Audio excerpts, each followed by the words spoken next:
I need to believe in who I'm representing. So even if this person isn't super successful yet, I need to really believe in their product before I sign them. There's been so many people that have been offered to me over the years to represent who are very successful, and I could be in the incoming call business with them because people want to hire them, you know, but I haven't been a fan of their material. So how am I going to get on the phone or, you know, to sell them? So I've cast on them. But there are, I would say, I don't want to say the majority, but there are a lot of people out there on both the management and the agent side who are what we call don't smell them, sell them guys. You know, they see money. You know, ICM used to be I see money. You know, it was. They don't care because it's all commerce. But I was never that guy. And that was why, you know, going back to your first question, which is like, what drew you to this? I didn't want to go be a number. That would have meant being a numbers guy, like I could have done on Wall Street. But I wanted to be creatively involved. I was always more interested in storytelling and people that wanted to tell stories and people's personalities and things than I was in just the bottom line dollar. And luckily, I was given the opportunity and fell into the right places to be able to do that whole career.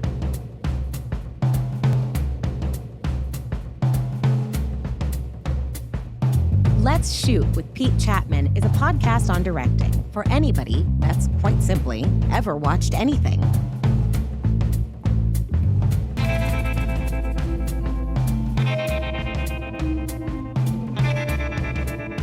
Visit PeteChatmon.com to get your official podcast merch, hoodies, hats, jackets, mugs, and other swag, and learn more about your host.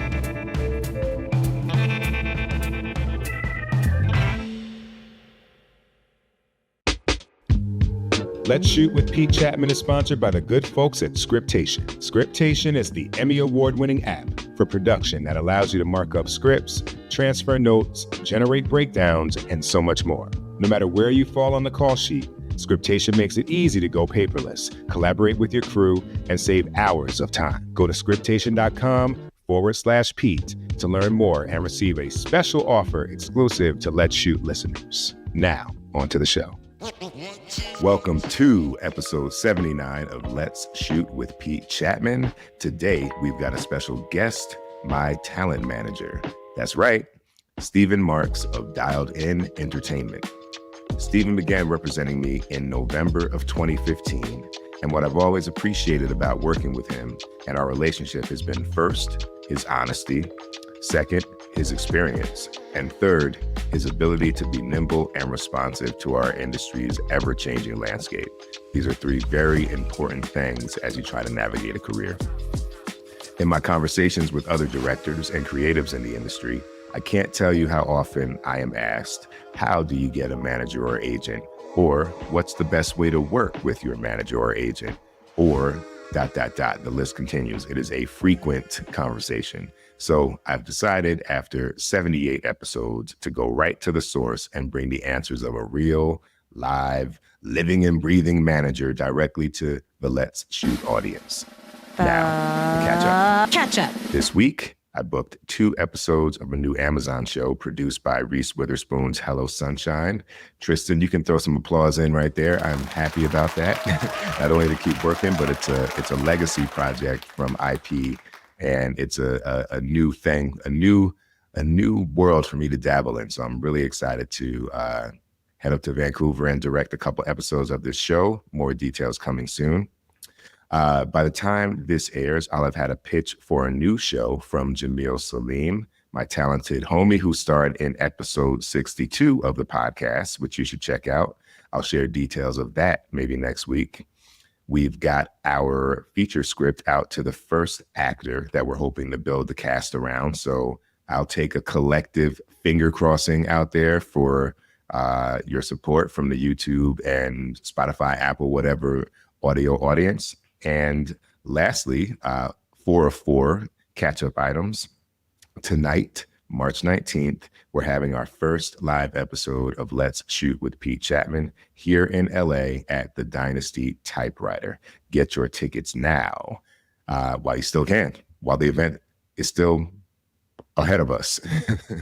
Tickets to the live show are $20. There's $15 tickets for the live stream. Doors open at 6:30 p.m. tonight.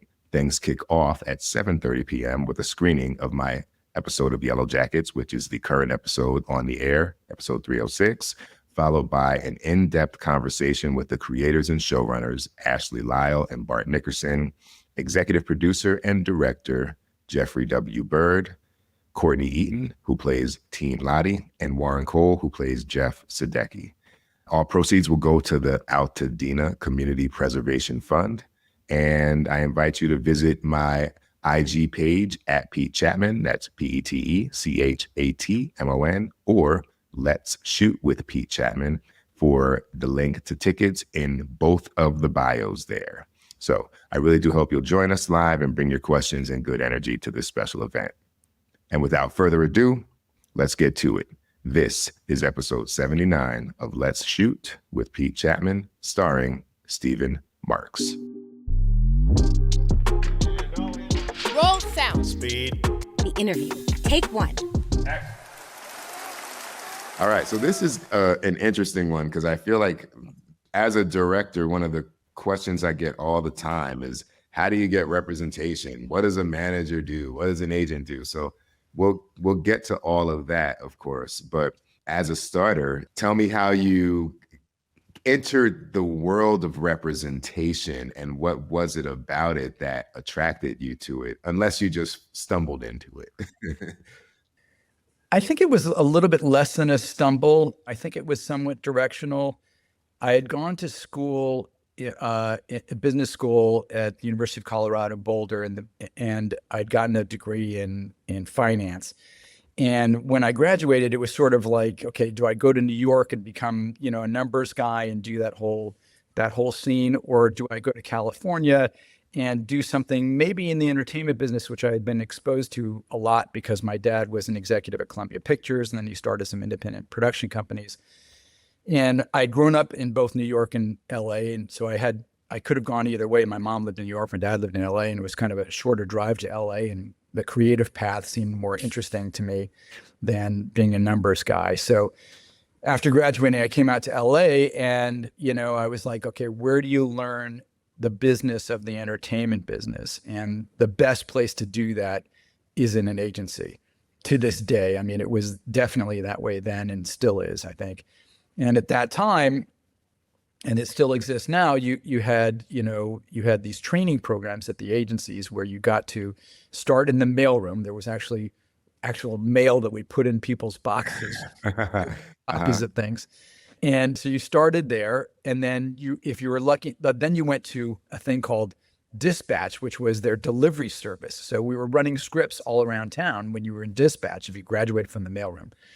And then were you getting in the car and driving them? Literally. So I was at I got out of school. I had a job for a few months as a life insurance agent. And that was just to fill time until I got into one of these programs, and I got accepted to the William Morris program, and I started in the mailroom after a series of interviews, and then after a few months of being in the mailroom, if you were lucky, you got into Dispatch, which was the next level. And when you were in Dispatch, you were able to start interviewing for a desk where you would be an assistant to an agent. And I actually got lucky because I was actually recruited right out of the mailroom onto a desk, but they had to make sure that I had gone through Dispatch because it didn't want to seem like anybody jumped the line. Gotcha. And so I did go to Dispatch for 2 weeks. And Dispatch was, yes, William Morris had a fleet of their own cars. They were Ford Escorts. And we used to drive around town twice a day. I mean, there was a morning run and an afternoon run to deliver scripts or printed. They weren't even emails. They were coming out of typewriters. God, I'm really dating myself. But this was 1980. the end of 83 and 84 was when I was an assistant there.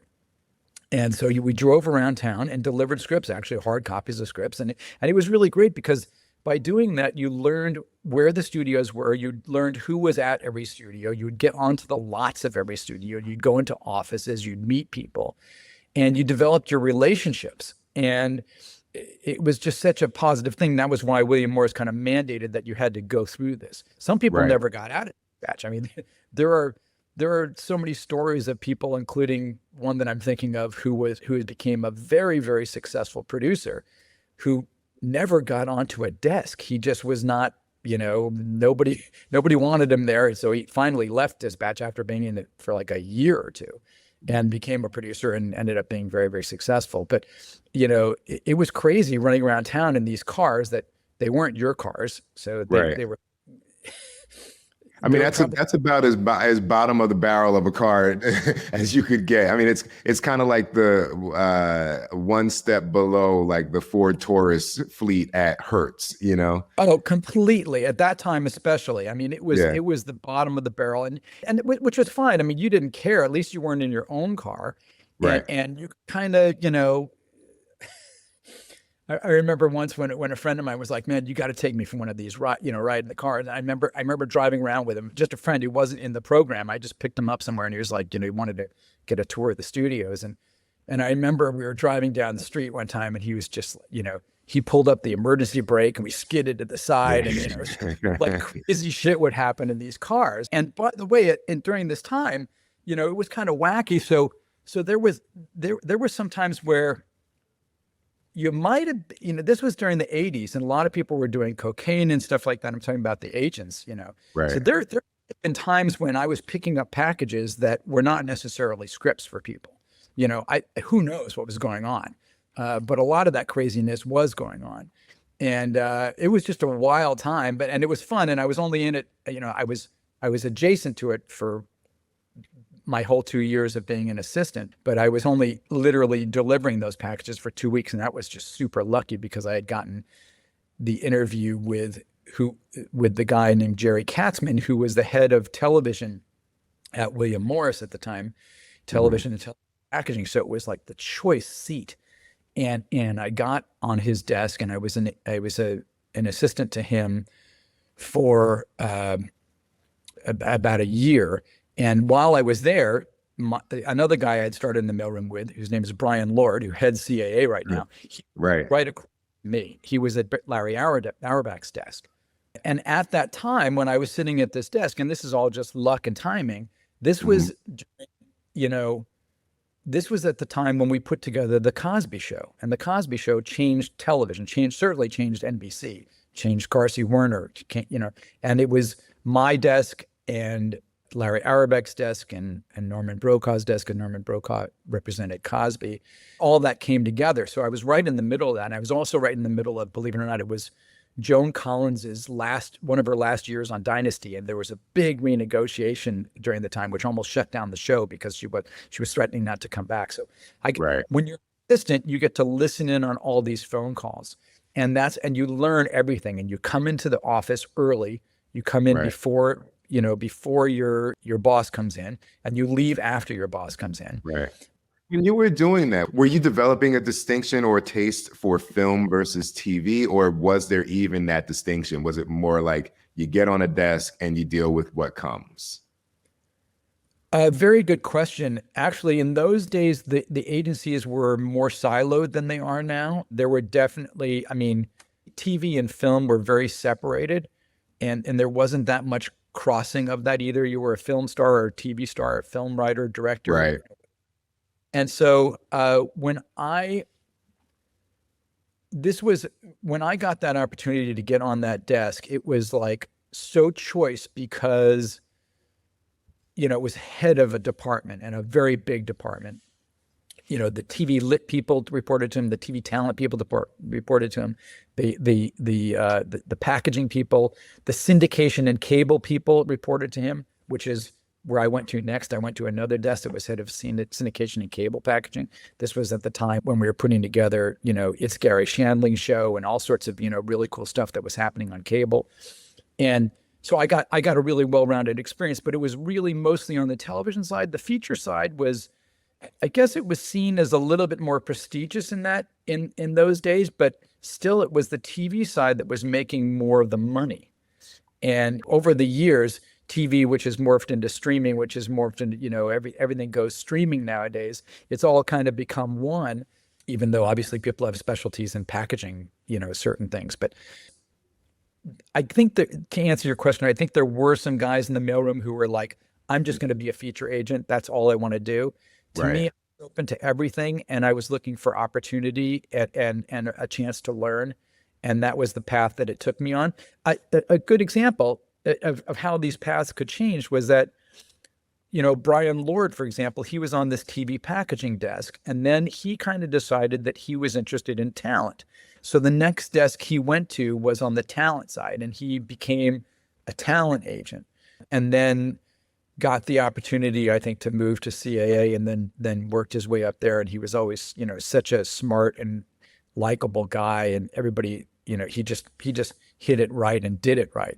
But those, the paths just, I ended up going from this primetime desk to this cable and syndication desk, which really seemed to be a fascinating opportunity because cable had been around, but there was so much business that was original business that was just starting to happen. The big shows on HBO and Showtime, and then of course the basic cablers were happening. And I was on these conversations. I was on these conversations when, when people like Brad Gray would call my boss, who was his best friend, and say, "Hey, this guy Bernie Brillstein wants to meet with me. Do you think I should meet with him?" And I was just there at this perfect time. Right. So it was very exciting, and I learned so much. About that timing. You mentioned cable and like being there at kind of like, somewhat of the nascent stages of the evolution of deals. Who would you say was driving what would become the kind of standard deals? You know what I mean? Like was that driven by the agents? Were the cable networks saying, no, here's what we're offering? Like how did that kind of negotiation progress, especially when you consider something that like is just really finding its footing? That's a good question, and probably one that's difficult to answer. I mean, I think, it hasn't changed that much since in terms of, how you kind of adapt to new things. I mean, certainly in the last, 5 or 10 years, we've all had to adapt incredibly to the changing environment of how these deals look, sort of, as streaming has come online, as some theatrical distribution has gone by the wayside for a lot of projects, where now you're trying to get more money up front rather than maybe a piece of the box office, because there may not be a piece of the box office, or there may not be a piece of foreign or whatever. So in that time, there was a lot that was changing then too. And it's funny because I remember this is really something that stuck with me. I remember the agent I was working for at the time, a guy named Bob Cristani. This was after working for Jerry Katzman. I was on this cable syndication desk. And I remember he sat me down one time, because I'm listening in on these calls, and it seems like he always knows what he's doing, and he seems like, and he called me in and he said, I think it was towards the end of my working with him, when I had gotten hired actually off of a desk at William Morris to go be an agent at ICM. They didn't have their own program, and they stole me from the Morris program as a trainee, and I became an agent day one at ICM because I had been on these great desks. Right. But he called me in and he said, you got to understand something. He said, most of the time, I don't know what the hell I'm doing. He said, I'm just winging this. I'm throwing numbers out that I don't know, because a lot of it's just new. So you just it's kind of like fake it till you make it. And This is a guy who had been doing it for a number of years. And he had some, of course, he had enough prestigious clients like Brad Gray, who was not so much a client, but his best friend, but like Gary Shandling, we were putting together a lot of deals for a lot of TV shows and a lot of things, syndication. And it was sort of, like you're asking, I mean, it was the Wild West a little bit. So one of the things that we learned early on as a negotiating strategy, almost on any deal, is unless you're throwing out a number that's so outrageous, but you actually think you might get it, don't ever throw out numbers. Wait for somebody to make an offer to you. Right. And then of course you can come back really aggressively if it's absurd, but Right. never show them your cards. And so I think that's kind of the way things went. We would wait for an offer for whoever our producer or talent was, and then kind of go from there. But there were when you worked at the big agencies, and I think it's still like this in a lot of senses, though I think it's become more outside lawyer oriented. They had their business affairs departments, and the business affairs departments were technically not lawyers, though most of them had law degrees. Agencies aren't allowed to put themselves out as lawyers, but depending on your agent, a lot of them would like make a sale and then hand a lot of it over to the business affairs person who would end up being the primary deal maker on it. Some of us, myself, I always liked making my deals myself, and I would use the business affairs people to do sort of the paperwork, but I always wanted to understand the deals better and negotiate them myself. But I had colleagues when I was an agent who never did a deal with themselves. They always just, got an offer and then handed it to BA and were done. And waited for whatever it landed at. Exactly. Yeah. Yeah. To me, that wasn't the best way to go because you didn't learn enough. I remember when I was an assistant, I would read every contract thoroughly and then go in to my boss and say, hey, what does this mean? Or I'd go into business affairs and say, can you explain this to me? Right. Because that was my business thing. I was, came out of business school. I wanted to learn everything. But I agree from all points. Like I think talent should also like scrutinize and read those contracts and ask questions because it's revealing as to what is expected of you. Oftentimes it lets you know the tenor of the relationship. Like you can get a sense of like how they view you in the totem pole and where you have room to negotiate and graduate as far as a longer term deal.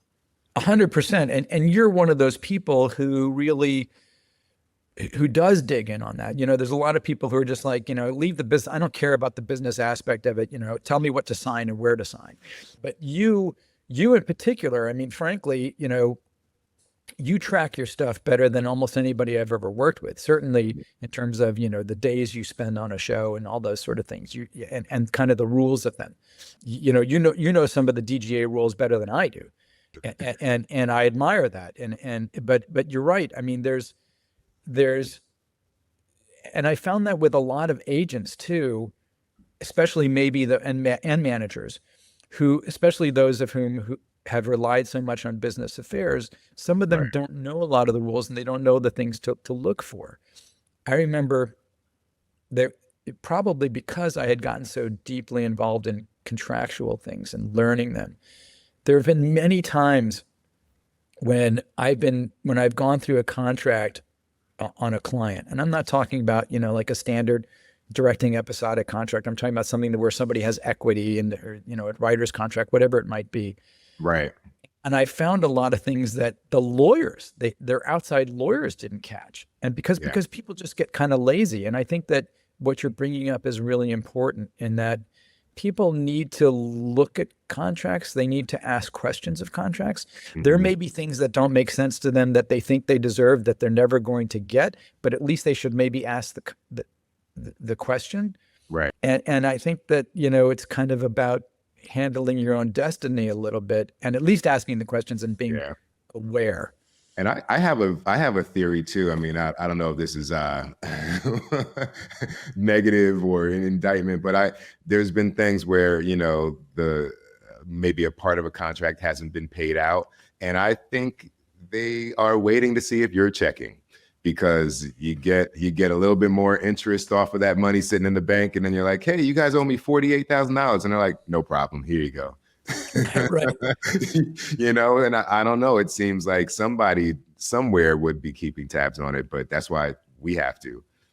No, it's true. And especially like as a director like yourself, your representatives don't necessarily know exactly how much time you put on something. We know what the dates are that are blocked off, but we don't know necessarily that it ran over 2 days, or that, it's hard to track exactly, which travel day. And so, for those listening, I think it's really good to keep track of that stuff like Pete does, because you're right. It turns out, hey, I was owed another 10 grand or another, whatever it might've been. Yeah.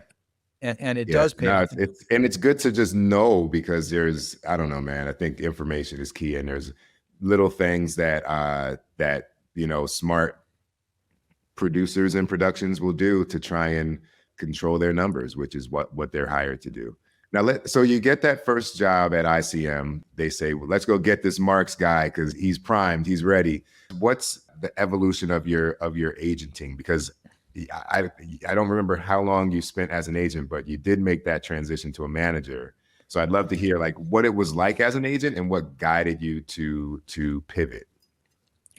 So when I was brought to ICM, I was brought into the TV packaging department, but it was also what was called the variety department at that time. There was the packaging department, and then there was kind of a subset of it, which was variety. And again, I was getting hired, right out of the box as an agent, and it was exciting. And so I got there, and a lot of what we were packaging in that department was variety shows, talk shows, the first sort of reality shows, not the first, but when reality was starting to get popular, which variety became known as alternative now. And so I started repping. One of the first things I did was, as a baby agent at that time, you covered shows. So you went to, like, I used to go to the Tonight Show 2 or 3 times a week. And what I did there was, when we had a client that was on, when ICM had a client that was on, or if there was a client, somebody was on that I was interested in maybe repping, I would go to the Tonight Show. And this was in the latter days of Johnny Carson. And then I was of course there the first days of when they started doing guest hosts like Billy Crystal and a number of other people. And then Jay Leno got the gig. Right. And I was backstage and in green rooms with, Oprah Winfrey when she was, first went on, and I, tried to sign her, and the first night of Roseanne Barr being on the show, and right. Things like that. And it was just being there at the right place and right time. So it was a great place to go sign people, or try to sign people. And I started representing a lot of comics that came off of these shows.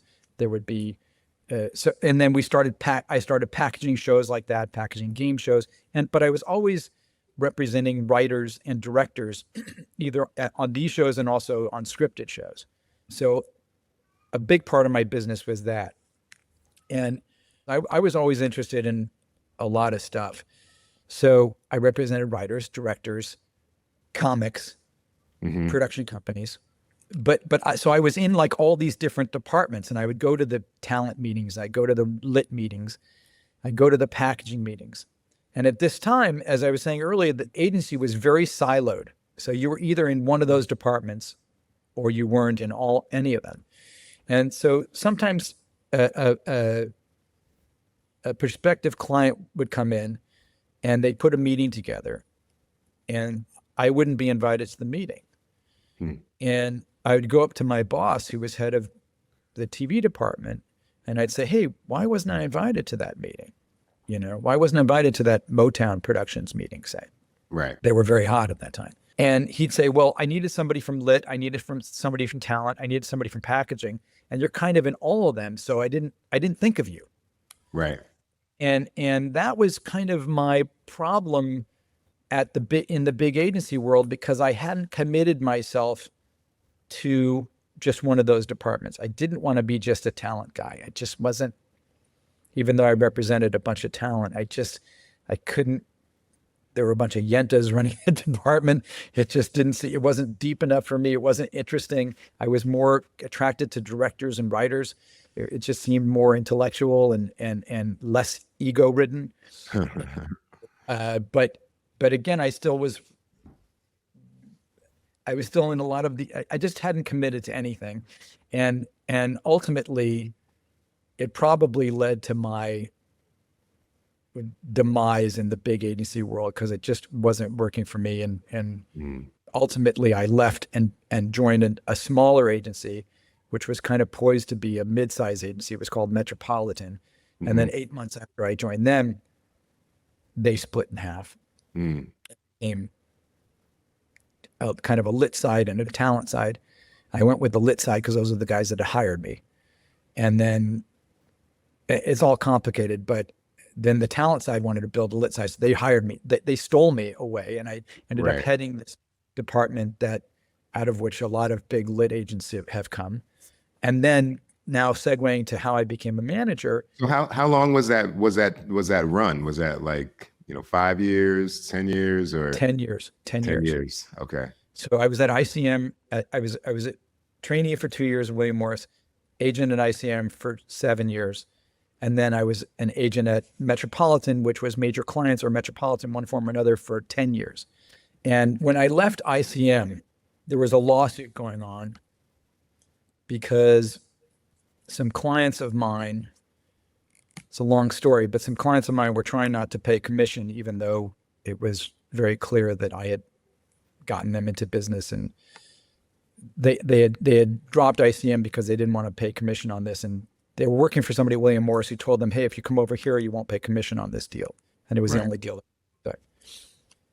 And that show that I had put together for them was called Cops. And so there was a lawsuit involved as I was leaving ICM. And as I left, I said, well, hey, if I was going to be here and if we win this lawsuit as we should, I would get a bonus and a raise and all this. And I'm everything in this. You don't know anything about this. This is my deal. And so I made a deal with them that I would be a party to the lawsuit, and if we won, then I would get a piece of it. So we ended up winning, and from then on, and I was a single guy, didn't have any kids, and what I decided to do from then on, because I had some commissions coming in from an ongoing series, I decided that wherever I would go, I didn't want to ever have a ceiling on what I would earn. So the way things work at agencies, and this is kind of opening up another door for you, but the way agencies work for the most part, and many management companies, is that people get a salary and then they get a bonus at the end of the year. And sometimes the bonus, especially the bigger agencies, has often been greater than their salary. Right. Just depending on how they do, how the department does, how the agency does. So I kind of decided I didn't want to have ever a ceiling. If I ever had another Cops or another big show that I sold or another big movie that I wanted to be able to reap the rewards of that and not be capped off by whatever the agency decided. So and because I had sort of a net, I said to everybody from Metropolitan on to this very day, don't pay me. Cover my overhead, cover my assistant, my office, etc., and let's do a split with no ceiling, and you keep your share and I keep my share. And that made me very entrepreneurial. It made me only eat what I kill. Right. And yeah. That was my driving inspiration. And so what that did was I was sort of operating within these agencies. I just had a different compensation package. There was still incentive to work with other people's clients and for them to work with my clients because there were commission splits. But so I decided to do that. And I worked at Metropolitan, as I said, for 10 years, just going forward now. And you're saying, how did I become a manager? Well, me and two other people were being offered the opportunity to buy this company, Metropolitan. And we met with investment bankers, and they had a very good book of business. And they represented some big talent like Kirstie Alley and Jane Seymour, and they had Tom Selleck. And these were, people that had their own series at the time, some of the biggest earners in TV. And we had a lot of good lit clients we had built. But it turned out that the guy who owned the company, a guy named Chris Barrett, was willing to sell it to us, but only at a great multiple of what it was worth. Right. And again, I had been operating there on a pretty good deal. It was a certain split, and plus I got a VIG on the department, which was doing very well, and all that was going great. And so he wanted to do a new contract with me. And suddenly this new language appeared in this contract. I'd been in business with him for, almost 10 years. And the new contract said, hey, if we ever part company, if I fire you or if you decide to leave, that all of my commissions would go to him. And I said, well, this doesn't make any sense. If you're paying me a six salary, then you get to keep, by the way, that's what happens in the agencies. When you leave an agency, all of your commissions go there because they're paying you a salary for that privilege. But if they're not paying you a salary and you're just a commission split with them, then they should receive their portion of that. And you and me, I should receive my portion of that going into perpetuity. And he was saying, no, he was changing the terms of our agreement, which had always been that way, that now he wanted to keep 100% if I ever left. Right. Which I guess was incentive for me never to leave. But I said, that's just not going to flow. Or a reason to leave. Exactly. Yeah. So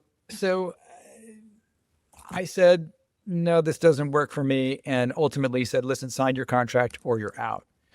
And at that time, I thought, I can't believe this guy is doing this. He's treating me this way. This is just unfair. This doesn't work.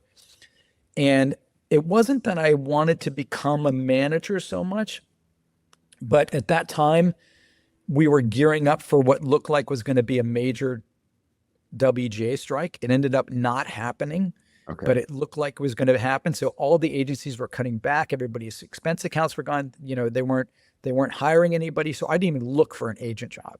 Right. And I named Rick Siegel had been after me for years. Several people have been after me for years to become a manager.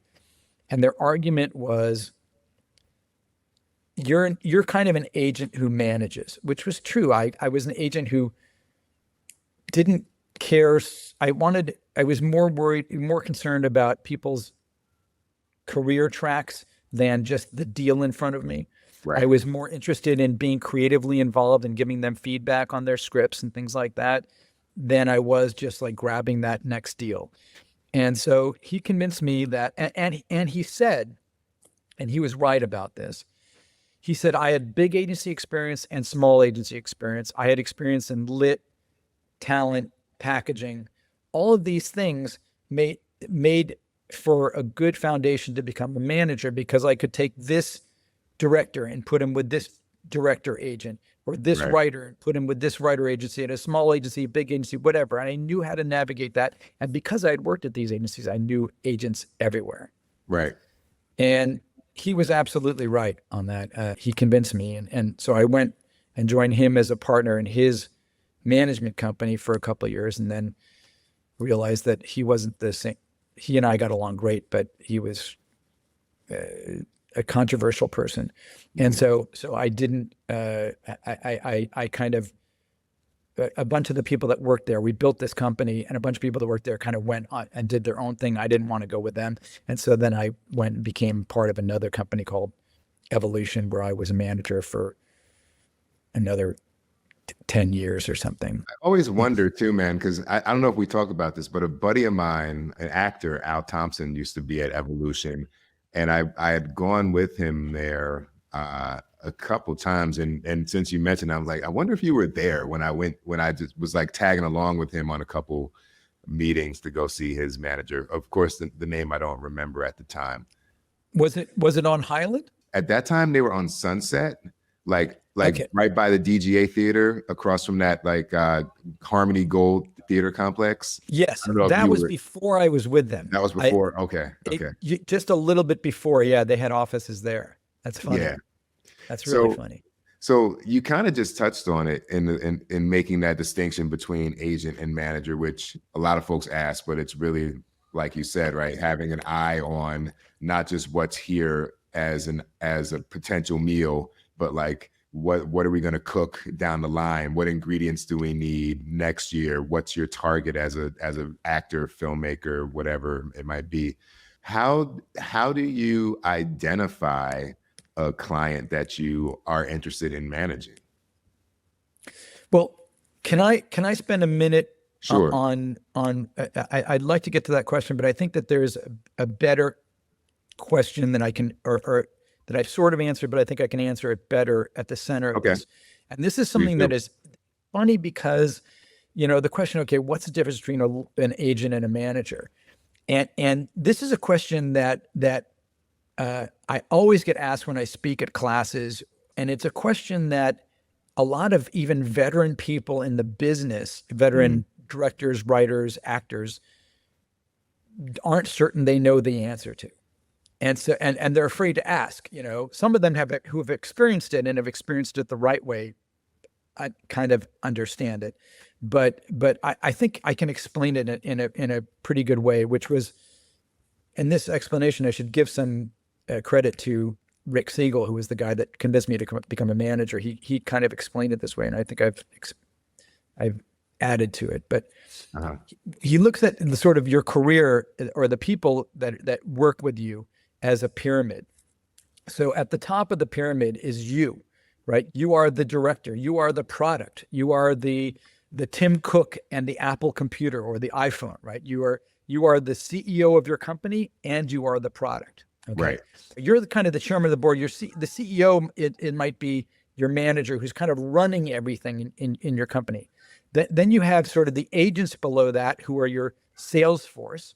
And then you might have a lawyer who's kind of your business affairs. You might have a publicist. You might be, you could consider that marketing. And Right.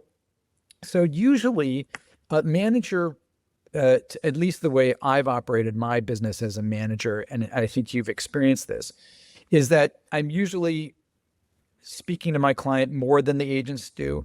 Yeah. I'm usually reading the scripts before the agents have ever read them. I'm often doing so much for the client that the agent isn't a part of, because I'm trying to curate stuff for them so I can have the agents operate most efficiently. I'm also managing the agents because there's a lot that goes on. First of all, managers typically have a lot fewer clients than agents. I have like 20 clients, and a lot of agents have like 100 clients. Right. And so not only do they have 100 clients maybe, but they also are sharing a lot of clients with other members of their companies. There's a lot of agency agenda stuff that goes on. And so I try to manage each client with their agents to make sure that I get the best out of them. So that's I wanted to kind of share that pyramid. That's a great description. I would agree with that wholeheartedly. Right. I mean, you and I talk a lot. We talk. Yeah. I mean, and if you have a question about something that you're just unsure of, you'll usually call me before the agents. Not that you're not going to have a direct relationship with your agents too, but they're also, there's just a cleaner line, and also hopefully with me, because I've had experience in a lot of different areas. Sometimes I can just give you a quick feedback, or know how to approach something with the agencies or without the agent if we don't need them involved in something, but we also, we also are out there with our ears to the ground. Looking at that pyramid, while we are right below you in terms of the management of everybody below you, below us, we are also have a hand in everything below them. So there is a sales element to us. There is a marketing element to us. There is a creative element to us. I mean, very much so, in terms of, to the extent a client wants to work with us creatively, hopefully we can give them a sense of what the marketplace might be looking for, which we know because we've got the ear to the ground ourselves, but also because we're working with agents at different agencies. So we find out from them what they're hearing. And like you and I on your feature script, you and Candace and I, we've had just a great time working with it. And we didn't send the script to the agency until we all felt it was really ready. And look what it's done. I mean, it's, they're super excited about it. They don't want to read previous drafts. Right.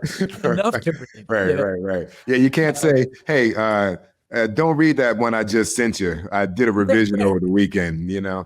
Right. I mean, there's so much chatter, and again, I'm not. This is not you so much. It actually there's not a lot of that when it comes to Pete Chatmon business, but there's so much chatter that happens between agents and managers where sometimes agents will call us and say, "Hey, would you manage your client, please?" Right. Like they're filling me up with so much shit, or would you please read these drafts before I have to, or whatever it is like that. So we are filters and curators for our clients also. And hopefully we are also drawing the roadmap, a career roadmap for our clients that is maybe a little bit more thoughtful and sort of bigger picture than what the agent may do. Not because the agents don't want to think like this, but sometimes they just don't have time. Right. You just mentioned something. I know you're going to go back to the question about how do you kind of identify someone that you want to manage, but you just said something about career roadmap. And if I could add a sub question to that question, how do you, when you've identified that person, I imagine sometimes you have a different roadmap perhaps than they do.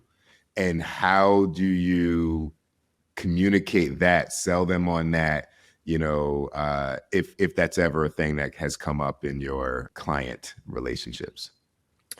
Well, I think, one of the things that we as reps, both managers and agents, usually ask a prospective client is, if you could write your own ticket, what would that look like? What are your dreams? What do you want to accomplish? And I think that, there are times when somebody will answer that question and we will think that that's a realistic goal, that their goals are realistic and that maybe we can help them achieve them.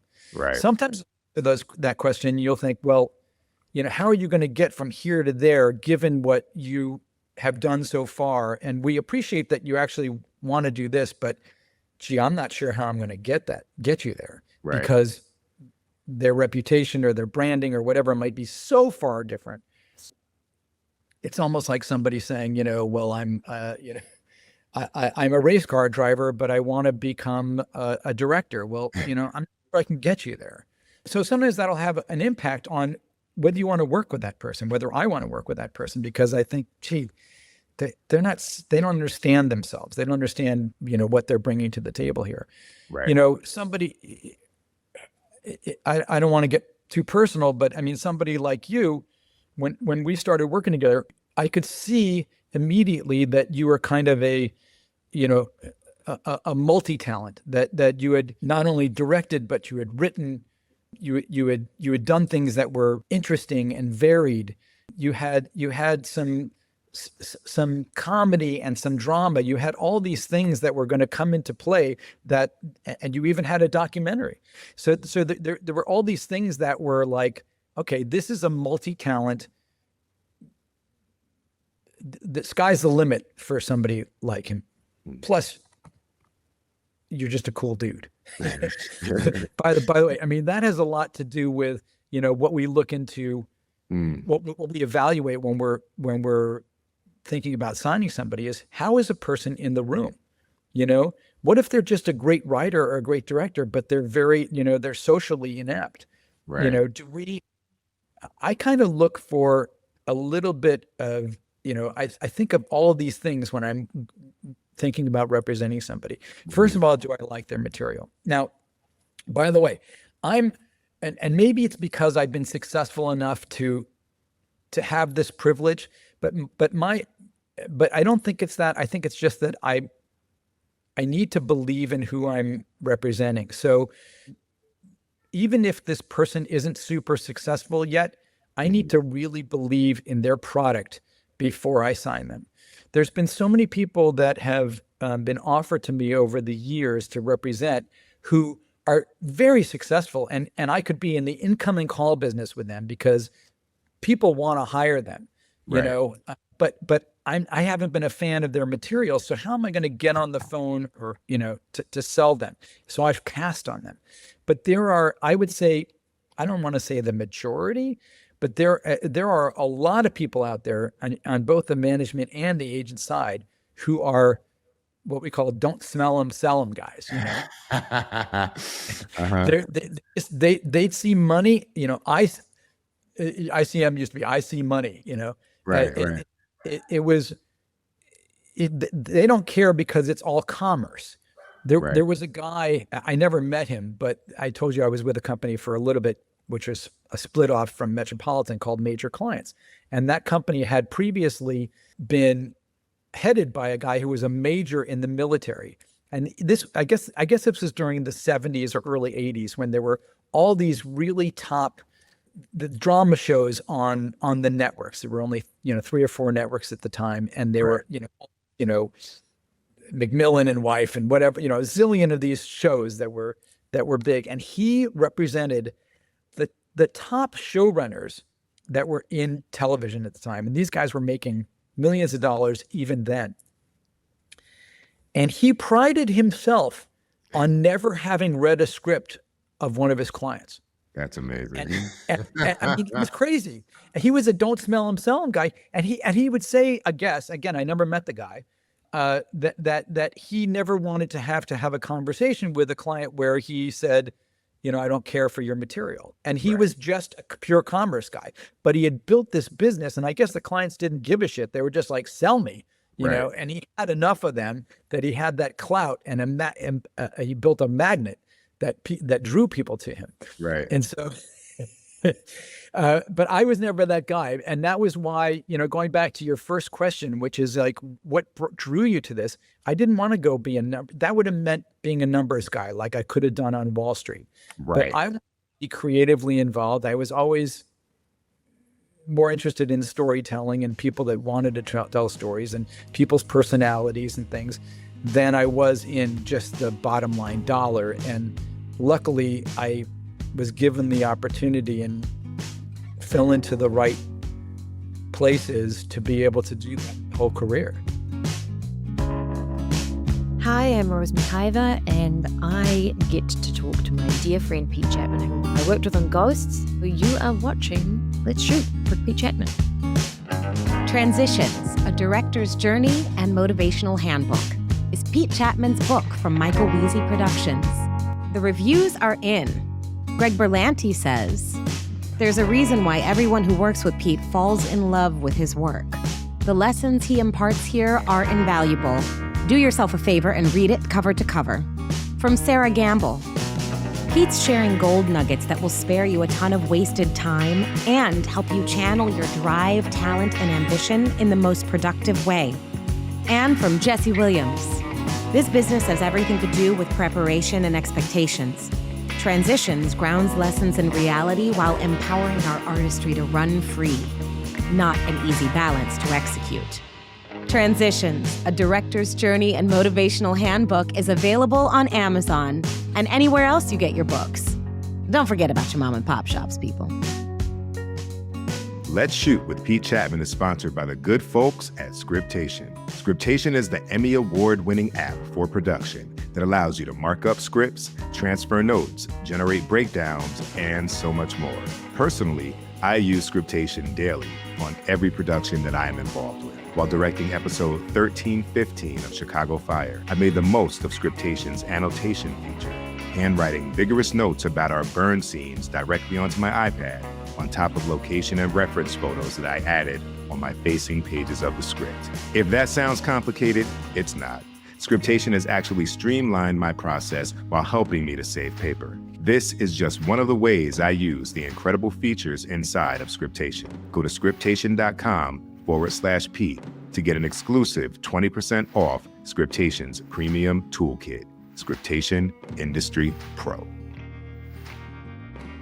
What's been like, this is the $20,000 question, but like what's been, because the industry is always, it's never in stasis, always changing. You've seen a variety of different transitions. Like, what has been the biggest transition? Is it now? Is it what's happening now? Was it going from, TV to pay cable? Like, and how do you see creatives navigating the current landscape? I think the answer to your question is actually easy, because it is now. The answer is now. Yeah. The biggest transition. But I would say there's two parts of now. Now started maybe 15 years ago, and then there's the now of now. And so they're two completely different sides of sort of the same coin, if you will.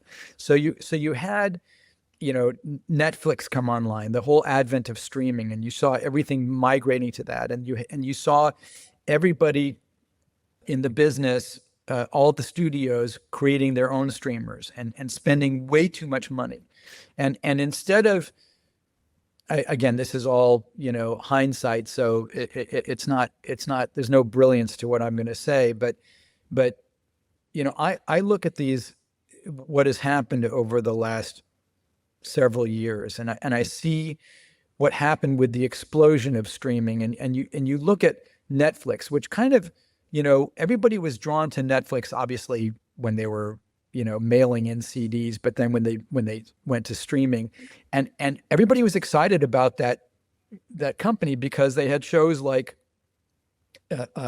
Orange is the New Black and House of Cards, right, and Transparent, and like kind of, game-changing stuff that, you could argue HBO has made a living on. Always game-changing, like must-see TV. right. And instead of staying there and developing their brand just as kind of must-see, they decided, let's go really big and let's make everybody overspend to try to keep up with us.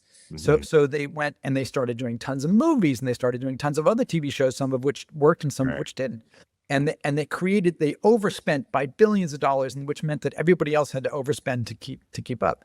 And in the process of that, there was an incredible expansion of the need for everybody. Right. Directors, writers, actors, grips, everybody. Yeah. Catering, every single thing that everybody, you could imagine, right? Everything that you could imagine. And along those lines, and for other reasons as well, there were programs developed to encourage people and prepare people and open doors for people to come into business. You got some of the advantages of that as well. Mm-hmm. And so there was a rush to fill these spots. And as we know, some of them were filled by people who were really capable, and some were not, or people that became capable because they got the opportunities, which is great. Right.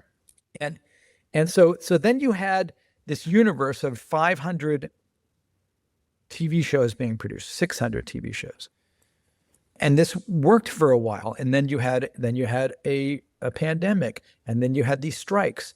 And the strikes, you can argue, both sides of this, but one of the things that the strikes did, and what they always do, is allowed the studios to go, wait a minute, hey, hang on a second, what are we doing here?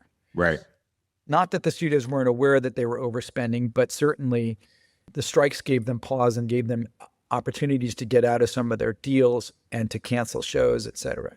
Right. And so what we've seen in the last couple of years is this, holy shit, why are we spending so much money? And maybe we should go back to that, the idea of doing fewer things, but doing better. Do we really need, do we need this much programming? And by the way, now there's also, the American audience has gotten used to watching things that are produced in other countries. So now we're acquiring stuff from other countries, which means a lesser need of producing stuff here.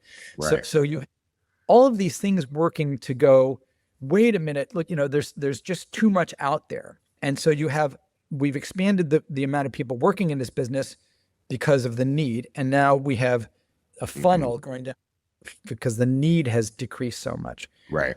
And add to that, of course, that, kids are just, this is what they're watching now, and they're watching TikTok and YouTube, right, or they're gaming. So we've lost so much of the audience that we used to have that would watch full half hours, 2 hours, go to theaters, et cetera. Right. And sorry, I don't mean to be a naysayer, but then you have situations where people have we've all gotten used to watching, 8-episode orders where everything used to be 22. I mean, this week, the new show Doc got a 22-episode order. Yeah. And I can't tell you, like, the chatter around that. Yeah, everybody was like, super excited. Because yeah. Or like right. Ghost with a 2-season renewal, Right. Like, Exactly. Yeah. Exactly. I mean, maybe this is a trend, and hopefully it is, which would be great because it'll bring back some normalcy. But because of what's been going on and this contraction, which makes sense, because if you look at, here's another huge thing that some people talk about, but I talk about it a lot. And that is that, back in the day, and again, I'm going to sound like an old man here, but back in the day, if you wanted to watch, something on network television or even in cable, you'd have to tune in to that night to see it. And if you wanted, if you wanted to watch Friends, you'd watch it on Thursday night when it was on. And then maybe you'd catch the rerun another time during the year on network, or maybe you'd catch it in syndication. Right. But here, want to go watch Friends, you can watch it any hour of any day, any episode. They're all there, right? So think about it being a store, and the shelves are just full of inventory. You don't need a ton more inventory to fill these shelves. You can watch anything you want at any time now. Right. So to me is really maybe even the biggest factor of why there isn't the need for as much programming, and why we're finding ourselves in a situation where there is not as much being produced and there are fewer jobs out there. So then going back to your question of, what is it that we look for nowadays in representing a client? Well, the bar has gotten much higher.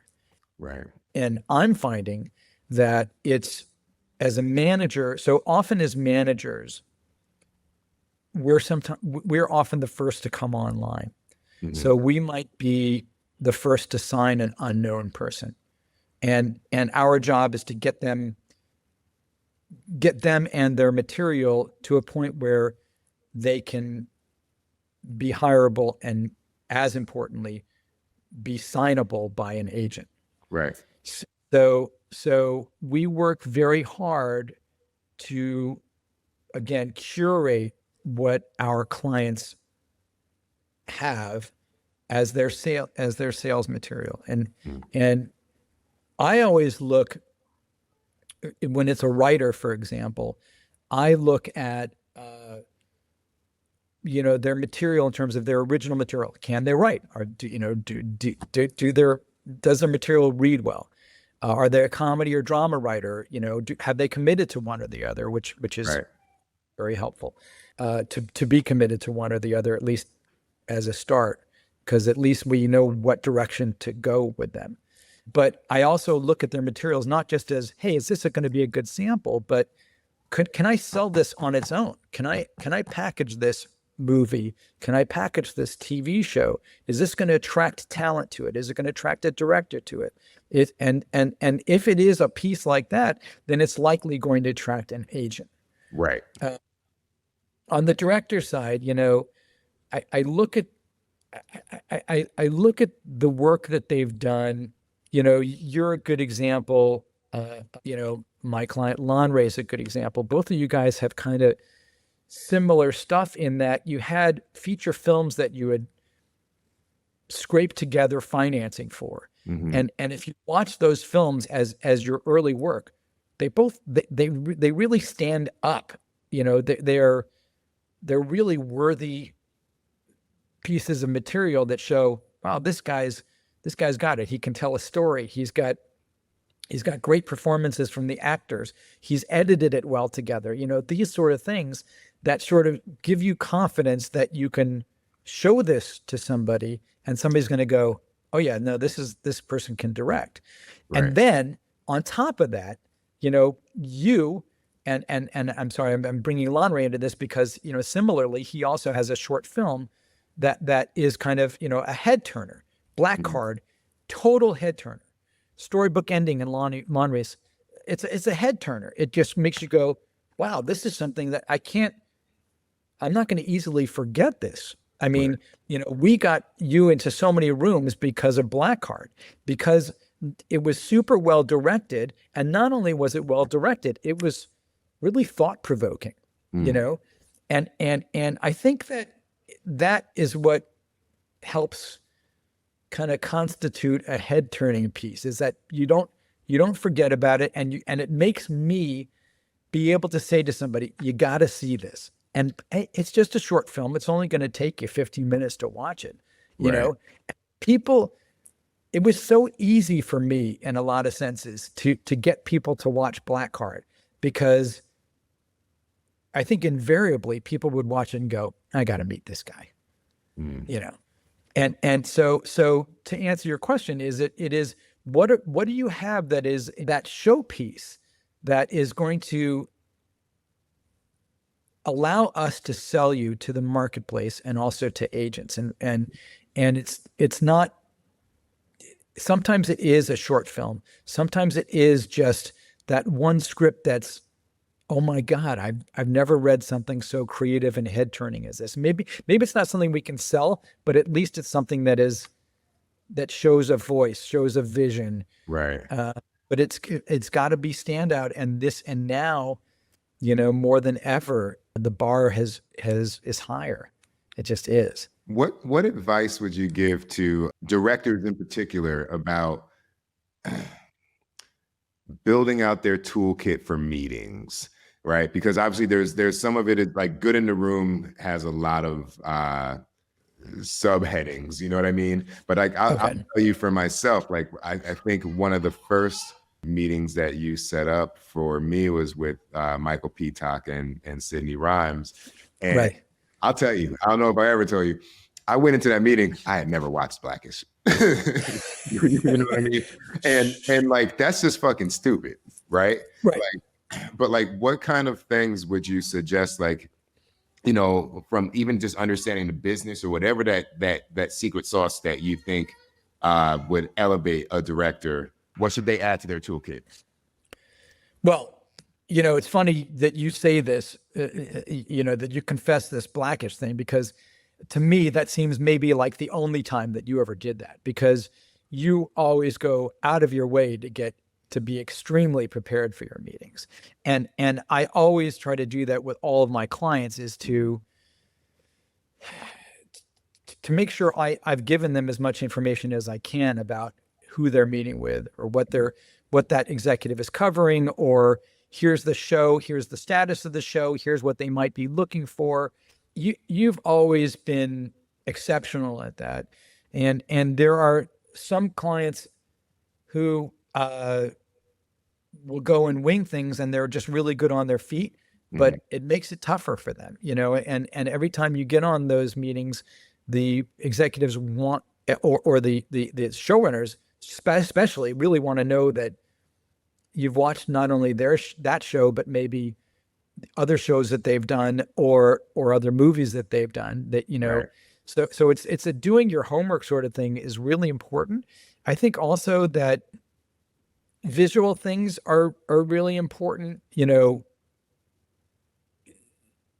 Some of my clients have sort of almost presentations that they will give, even if they're just on a general meeting, and they'll say, hey, I want you to know, here's my process. Here's how I approach something. And I'm talking about directors specifically. They might say, here's how I prep a show. Here's how I do this. Here's what I've done in the past. Here's how I learn to work with talent. These sort of conversations. I think it's really important to have these at the ready. I think that there's, I was thinking about, what you've done for The Withdrawal, which is the movie we're pitching now. I'm saying that because some people don't know that. And you've put together, I mean, this is more of a specific pitch, but your deck that you've put together for this is so alive and descriptive, and not only shows sort of the story itself, but the way you want to tell the story, the way you want to package this, the way you want to package the story with talent. It shows scenes that allow a buyer or even just an interview, if you were using this not to sell The Withdrawal, but to sell Pete Chapman, I think people would just be blown away by the fact that you've been able to capture the tone of this movie that you've co-written, that you're going to direct in this deck. And so maybe even having a deck, even if you're not pitching the deck, the movie itself to that person you're meeting with, just shows, I don't know, it's just standout. I mean, people look at it and go, holy shit, I see this movie. I see how you're going to direct this movie. I see that you have a vision. I think it's really important. It takes a lot of work, as you know better than anybody. But man, it goes a long way, just as something like, Black Card went a long way. It got you in rooms. Yeah, I think the thing that I've tried to take away is that, like, I mean, there's so many things. There's like this idea of I feel like every meeting I'm imagining someone with their arms closed and leaning back, and I want to slowly get them to lean forward, to unclasp those shoulders, and that means I might have to think about all the things that they are probably thinking are the reason I'm not the right guy for the job. And I need to slowly, chisel away at that shit in how I just talk about my journey so they can like relax a little bit. And then like, I really, as a PD, I saw it too. Like, you think that everybody's coming in and having these great meetings, like all the people you're up against, they're not. They're not. Right. You know what I mean? Right. Like they're coming in, and sometimes like I was like, man, like, and I say this all the time, like I'm maybe revealing my secret, but like I say with utmost clarity, I want the job, because I don't think people say that. Right. I think they think it's assumed, or some people don't say it because maybe their like reps were like, go meet these people, and they don't really want to do it. And I'm like, if I'm maybe, I don't know, 25% of the people actually say, I want to really direct this episode of your show, and here's why. Like now, even if you're emerging, I'm making it harder for them to say no about me. At least I want them to be really challenged to tell me I'm not the one. And it's a closer technique. Yeah. It's a closer technique is what it's good. Yeah. And like and you just keep doing that. At some point, somebody's going to be like, let's humor the guy. I agree. Or whatever. I agree. And I think that it's, and I've been talking more about just the sales tools, but we hit on it earlier and you just hit on it now. It's that, I think you really nailed it in terms of, how are you in a room? People, for good or for bad, there's a lot of people working in this business who are working less because of their talent, and more because they're just fun to be around, and they've seduced people into hiring them. But I try to find people that have both, but like you said, you try to get them. And you're right. So many of the times you're meeting, it's like, God, I got to take this meeting, right. And even if they're looking for directors, they're just, they're on their fifth call of the day with the director. And how are you going to get them to come closer and to really engage with you? And I think that, the way you approach it with not only the closing stuff, hey, I really want to direct this, but sort of, the way you've crafted your narrative, and frankly, just, in your case, your vibe, you just have a fucking awesome vibe that people are like, hey, I want to hang with that dude. I think that's really important. And you're right. You saw that a lot of people don't have that. And a lot of people need to, you should all prepare for your meetings, but you need to kind of bring your A game and not oversell yourself, but be somebody that people want to be around. Be somebody that people that people want to laugh with, that you want to have a drink with afterwards. That people feel comfortable with you being around their actors with. It's right. And of course, and you can talk about this more than I can probably, but there is the aspect of having people be confident that you're going to bring their show in on time and on budget. You make what's as you're talking about that, I'm realizing like, wow, there's such at least for directors, the gap here in like kind of crossing this meeting moat is that you don't get to see it. You know what I mean? You don't see other directors who do it well. Like I'm thinking about like how you talked about being on a desk or being on those calls. Like you could see, you know, the talent side of a meeting, the executive side, the agency side, you know, but most directors and even actors too, to some degree, right? Like they get a or anybody above the line or below the line rather, you know, you get a meeting time, you go and you have no idea what it looks like when it's fucking done well. You know what it feels like when it ain't. Right. Like there's no real like it's an interesting thing that it's this kind of, you know, mysterious. Yeah. But that was one of the great things, like you're saying, about when you were a PD. Yes. You got to see behind the curtain, you know, and you got to be a part of those conversations that were evaluating directors, right? And you know, hey, you were not only a part of the conversation, but you were giving your own input into, hey, here's what I feel about this person. That's why we should hire them, or not. Right. But you're right, and I love that. I love representing producer directors because they have that experience of it does make them better interviewees, right? I mean, because it may have, even if you can't put your finger on exactly what it is, but I bet you there's a little bit of your consciousness that goes to that because you have been the interviewer. Right. That's kind of cool.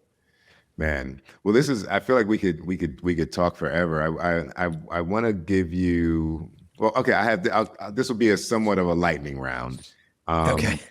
Sorry if I've over talked. I think I've probably no, overshot. not at all. I think this is like this falls into the category for me of like conversations that I wish that I could have sat, you know, in the room and been privy to, or like, you know, sometimes Candace and I talk about like sometimes our writing debates, you know, over like, should the person be in the back of the car or in the driver's seat? And I'm like, this would be really cool for people to see all the reasons that we're debating, you know, this little story point, just to kind of see how much care goes into everything. So I think it's great.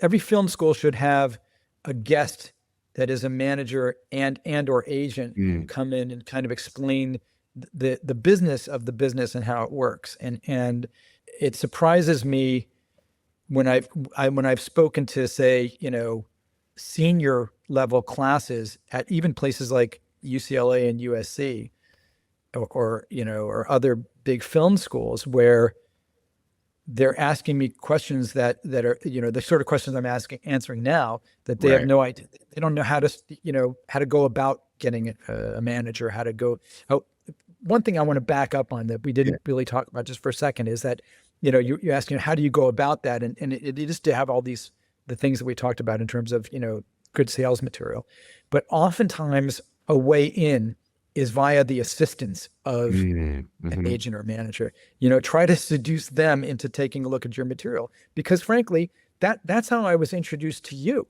Somebody got to my assistant at the time and said, hey, take a look at this guy. I think he's, you know, I don't remember who it was that reached out to him.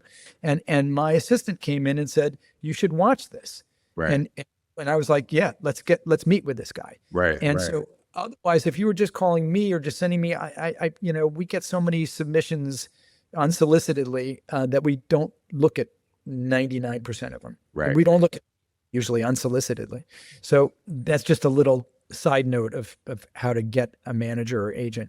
Try to always go through an assistant who is themselves trying to become a manager or agent, and they want to discover. Right. And that's their job. They are a you know, they're a gatekeeper. Right. Nah, it's a great point. Great point. Yeah. So I was going to ask you, what are you watching these days for fun? It's so funny. We always are talking about these things, and of course you can't remember what you watched just yesterday. The things that I'm about to start watching are renewals of things that I've loved, like, you know, White Lotus and Severance and things. I have to get back to those. Gosh, geez. There's probably 3 or 4 things that I've watched series of in the last, you know, month Of course, I was away for 10 days, and gosh, I was hoping you wouldn't ask me this question. It is tough though, when you're doing so much, you're reading things, you're watching things. You got to live your own life at some point, hence being away for 10 days. So I salute you for unplugging and refilling the tank.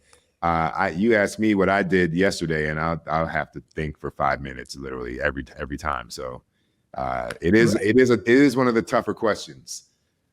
It is, but only for people like me that have, bad random recall. But I know the things I'm about to watch, and I'm trying to think of and I know the things, like I can tell you I watched Anora last night, and the night before I watched The Brutalist. Yeah. Oh, you had some time. You had some time on your hands for The Brutalist. Yeah. All right. Well, final question. I'll give you this one. If you were to make, because you've got an interesting journey. So if you were to make a project about your life, what genre would it be? Who would play you in this project? And would it be like a series, a limited series, a movie, your choice? And then who would direct it? So it's kind of a 4-part question. Well, Pete Chapman would direct it. That's fair. That's fair. I think it would be a comedy or a dark comedy. About my life or my career was the question. However you want to develop this on the spot. I guess if there was a movie about my life, which is just something that we haven't gotten into, I think it would be it would be a movie more like a Zelig or a Forrest Gump sort of magical, oh my God movie, because I've just been lucky and have had an incredible life. And I would say that my relationship with you is a part of that. There's just been magical things that have happened to me, magical people that have been in my life, magical projects I've been involved with. I didn't get married till I was 45, and nobody thought I was going to ever get married because I was, a big dater and all that. I mean, I was just waiting for the right woman. So I met the right woman. And so I've had a lot of great things happen. Yeah. And I kind of live large, and the reason I do live large, or the way I live large, is by sort of trying to be true to myself and to do things just that interest me and that I have passion for. And I think, again, it goes back to that don't smell 'em, sell 'em sort of thing. I'm not that guy. Right. And there are a lot of things that I would have done in my career. There are a few things that I would have probably done differently, and a few things that I wouldn't have, but there are a lot of things that I could have done differently that would have made me, more successful, or more successful money-wise, say, if I had just chosen one lane to go in and been that guy who represented that type of director in that type of show, and whatever, that type of, if I had just done that, I probably wouldn't have had as diverse a portfolio, which would maybe have made me more money, but would not have given me as much pleasure. And I've just been always the sort of guy who was interested in everybody. Even at high school, I was the guy who was friends with the nerds and friends with the cool dudes and the partiers, and I was just a little bit of everything. Yeah. So I've just been a little bit of a potpourri sort of person. And I like to play hard and I like to work hard. So I don't know who directs that movie and how that story is told. Pete Chapman can direct it because he can do a little bit of everything. That's what I like. Who would play you? Who portrays Stephen Marks in this film? Gosh, that's such an interesting question. There were at one point I used to get mistaken for John McEnroe, but he wouldn't be the actor who would play me. Maybe Tom Hanks. Okay. I would like Tom Hanks. That would be good. Well, everyman. All right. I love it. Yeah, an everyman, because I think I am an everyman. Yeah. Yeah. I'm going to go Tom Hanks. All right. Well, this has been awesome, man. As always, this falls into the bucket of interviewing folks I know and walking away knowing more, which is lovely, man. So that's like. Well, I hope so. I'm sorry if I overspoke. Not at all, man. I let it go. I was like, this is good information. Keep going. Keep going. Yeah, I hope I was at least on a journey to answer some of those questions. So All of it. All right. Man. Well, thank you so much. Cool. Well, we will speak tomorrow. Yeah, today. Exactly. All right. Sounds good.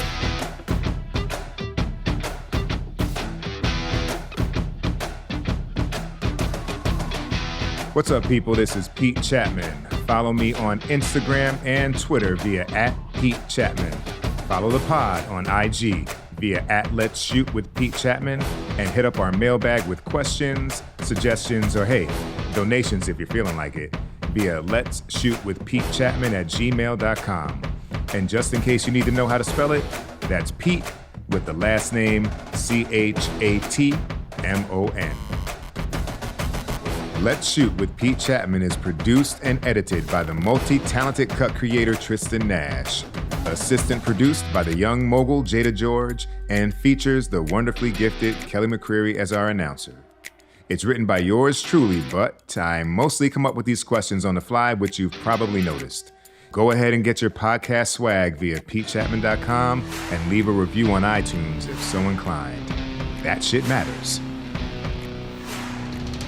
Let's Shoot with Pete Chatmon is sponsored by Scriptation. Scriptation makes it easy to go paperless on set, increase your productivity, and save hours of time. Let's Shoot listeners get a special discount on Scriptation Industry Pro. Go to scriptation.com/Pete to learn more. All right. Thanks for listening, y'all. Tune in next week for a special craft episode from yours truly. I'm not sure yet what I'll be talking about, but Carl Seaton, who starred in episode 26 of the pod, check that out if you haven't, reminded me at lunch last week that it's been too long since I sat down and gave a State of the Union. So that's what we're going to do. As always, stay tuned. And in the meantime, stay safe, spread love, and keep creating.